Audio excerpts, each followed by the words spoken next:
In this video, I'm going to briefly explain the different rhythm cards that you will be able to obtain in practice. You can buy just a book with rhythms. I recommend there's one called Winning Rhythms, or you can just use your music and practice chanting the music. But I'll use these cards nonetheless. They build on each other in a nice sequential way and give you lots of repetition. I like the pace that it's laid out. So we will start with this. We're going to begin by being the beat. So the difference between the beat and the rhythm is that the beat is constant. I always talk about if you're on a swing, the beat of when you swing back and forth and back and forth, that's pretty steady. If you wanted to speed up, you'd have to do it gradually. You wouldn't be able to just all of a sudden stop or go fast. And that's similar to how the beat in music operates. So either tapping on the floor or on your lap or on your chest or clapping, you're going to have a steady beat that never changes, never stops. You never hold your hands together. You just keep it going.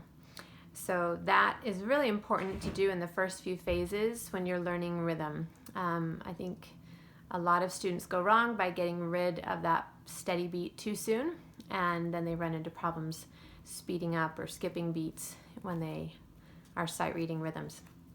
So with a steady beat, which I will do using a metronome, you are going to then chant these rhythms. And I don't use numbers at this point. I will in the next phase, but at this point we want chants that you can do really easily while playing. So these are very simple and they're used widely and slightly differently by many different methods. This is the one that I've kind of come to use. So instead of clapping while trying to do all this with my hands, I'm going to use a metronome, and we'll just start with metronome 60. So you could also have a metronome going with you, but I still suggest you create the beat with your body in some way, with your hands or your foot or something. So for the rest, we're going to be silent. For the quarter notes, we're going to say ta. And beyond that, you'll need to know for the half notes, it's ta.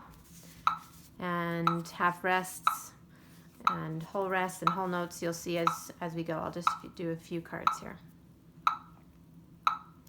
Ta, ta, ta, ta, ta, ta, ta, ta, ta, ta,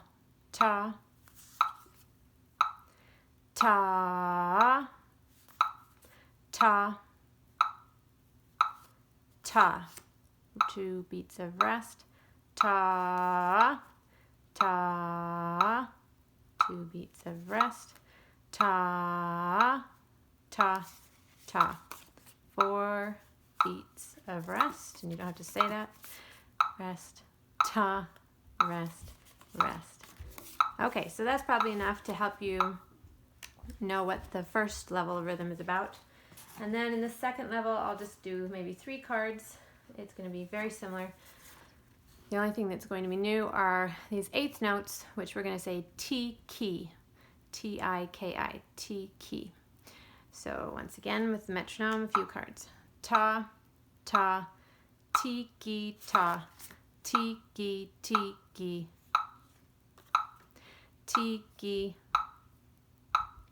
tiki. Now, T and key are 2 separate notes. So if you were playing, it would be T key. Sometimes that confuses students. And then also, these are all joined together, but they still only have 1 beam. So even though we've got 2 joined together there and 4 joined together there, they still only have 1 beam. And so there's still 8th notes where 2 of them fit in the same amount of beat as a quarter note. All right. So then really the only other rhythm you need is this one. I'll just do 1 card for this level. Ta, ta. So just like the half notes and the whole notes, we just ah through any extra beats. Once more, it's ta, ta. So that's all you need to know to really master levels 1 through 6. It just does different meters, which really is not very applicable because of the way I do things at this level. So that's rhythm levels 1 through 6.